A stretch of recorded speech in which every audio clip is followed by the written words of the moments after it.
Hey everyone, today I'm going to be talking about covering Dust by Moon, and there is a project file download as well as instructions for how to use that in a Google Drive folder that I've linked in the description. There's also going to be a video at the end that I did in collaboration with Videolab Creators, and they've got a much cooler setup with much better sounds and much cooler synths than I do, and they sequenced the motion track and kind of made a really cool video. So I've included a teaser for that at the end, but I really recommend you go and check out their page. That link is also in the description.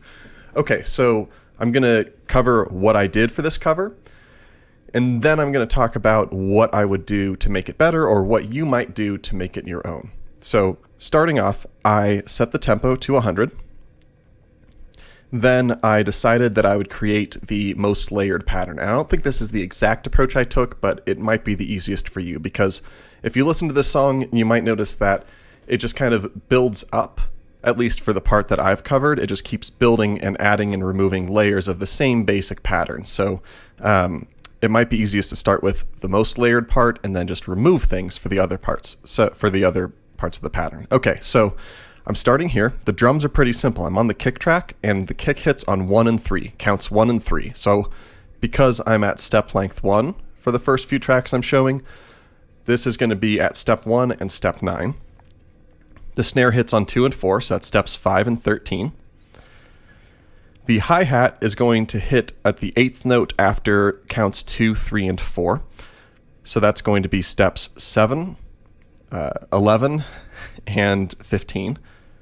There are no step components on the other ones, but on these there is a trigger spark 2 on this one, which means that it's going to only play every other time. And this is a kind of open hi-hat sound here anyway, in case you're picking better sounds than I picked. Okay, so next up I made that main arpeggio that goes throughout the whole track. And at first I put this all on one track, and then I think I ran into issues, and so I separated the lead and the bass track, and I structured them a bit differently. You'll see what I mean. But the first thing I noticed is that this arp goes and plays the same thing 3 times and then plays something different the 4th time.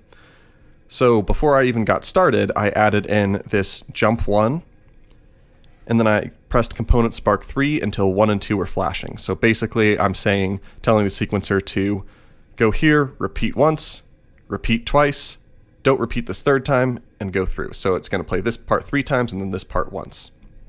The notes here, well, first of all, you might be in the wrong octave. If you ever are hitting play and you don't see the notes, it's because it's in a different octave. And especially if you hold one of these down and you don't see notes appear here, you are in the wrong octave. It gives you a hint if you have backlit keys on, but I'm going to assume that most people don't have backlit keys on, and I've just recently turned it off for these videos. So now I'm in the right octave, which is 4, and I'll let you know that these first notes are D, F, and G, and then it goes A, D, F right here. If you didn't catch that, it's D, F, G, D, F, G, D, F, G, A, D, F. I'm not going to go this elaborate with everything else, but let's go to the bass part. So like I said, I separated the arp. So this is the first time that we have a track with a step length above 1. So you change that by hitting track and shift, and you change to 2. These bass notes are going to be held this whole time. So it's D, D, B flat, and then C. Oops, sorry about the crumbs on this, jeez. Take care of your equipment, right? Oof. Anyway. And what you probably also notice is that I've got step components on each of these. I have a multiply 2, because that bass note is repeated, or played as, I guess, in this case, a 16th note. Each time it comes by, every time but in that very first pattern. In that very first pattern, there aren't those 16th notes. There's no multiply step component. So now we have our drums. We have our arp, which is just, in this case, the bass and the lead. And then we're going to add in what is basically the lead synth, but I used the chords track for it. And I don't remember exactly why, but my approach here might seem a bit strange, because what I have here is I actually have step length 4 and step count 13.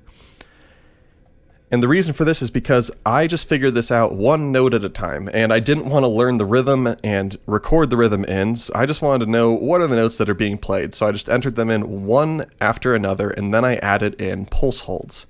This is supposed to have a pulse hold 1. And what that did is it allows me to fit a lot of notes in less space, because I can have this note, for instance, is held pulse hold 4, which means 4 counts of quarter notes. So this is going to hold for a whole bar, and it only takes up this one step. So that's an advantage of using this method. So let's go through and see what the notes are here. So it starts off with D, B flat, C, D, B flat, C, F, D, B flat, C, A, F, C, and then it repeats. So what are these pulse hold values? So if you wanted to actually enter these in, you'd have to go OK 4 and then unselect it and then select this one and add one in. But the OPZ, if I select another step right now, it's going to tell me what pulse hold value that step has. And I'm not changing anything, so I will just be selecting these all in a row. I'm just letting you know, not generally good practice if you're entering it in, but easier for this video. So this first one is held for 4. These next 2 are held for 2 each. This fourth one is held for 4, 2. Then we've got 1, 1, 4, 2, 2, 4, 2, 2. So that's a lot. Hopefully you can either figure that out on your own, or you can rewind and listen to this as many times as you need to get that. From here you have the whole song, or the main pattern. And so what you would do is you just copy to these other steps and you would make some slight tweaks. Like in this first one, you only have the bass and the lead playing, and the bass doesn't have those multiply 2s. The second one, it's just the bass and the lead, and the bass does have multiply 2. The third one, it's bass, lead, kick, and snare. The fourth pattern is bass, lead, chords, and no drums, and then this fifth pattern is all of it. So you can make a little chain by hitting play and just hitting those 5 and saving it wherever. Or you can, I've made this chain for you already that is exactly that. So you could just hit that. That's not to say I'm perfect. I've made a bunch of mistakes. So now that we've talked about what I did, let's talk about what I would do to make this better and what you might want to do to make it better. First of all, I made a big mistake. I did most of my sound design on this last one. I updated the sounds and I was like, oh, I like this a bit better. And then I shared the project and I forgot to make sure that the other track or the other patterns sounded the same as this. So let's fix that. I'm going to keep holding down project, hit shift, shift. This is flashing, which means that it has now copied the track settings. So that's like note length, note style, as well as the parameters for each track. And that's all 16 tracks, but it hasn't copied the notes. So I wish you could be more precise with this, but for right now, this is actually great. So I'm just going to copy these track settings over here. And now if we go here, you can hear that the sounds have changed. But the lead in particular sounded much better in this octave with the sounds that were on here before. So to compensate, I'm going to have to hit shift and I think minus. Yep, so now it's the same. Going to change patterns. I'm still on the lead track, shift minus, change pattern, shift minus, change pattern, shift minus. So things that I would do to make this better, I would probably think of which parts I want to emphasize when, and I would maybe adjust the filter or adjust the volume or adjust, some sort of send or something like that to make it so that in some patterns, certain voices are emphasized more than others, and it just kind of gives it maybe a bit more of a varied sound. I also might mess with using the master track, because if I really wanted to, well, let's see. Let me show you what I mean. If I really want to, I could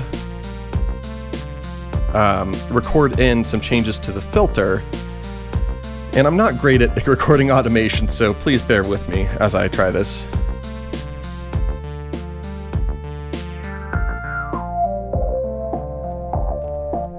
Oops, so let's see if I can change this back to normal.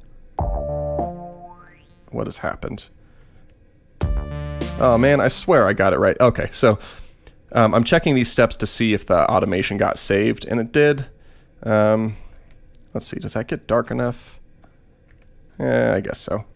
So what I'm saying is that if I wanted to make this my own, I might add in some of these transitions, or I might listen to the original to hear if there are any like changes to the filtering during those transitions. I would listen more closely to the octaves like I just did to correct the lead track. I would do more sound design.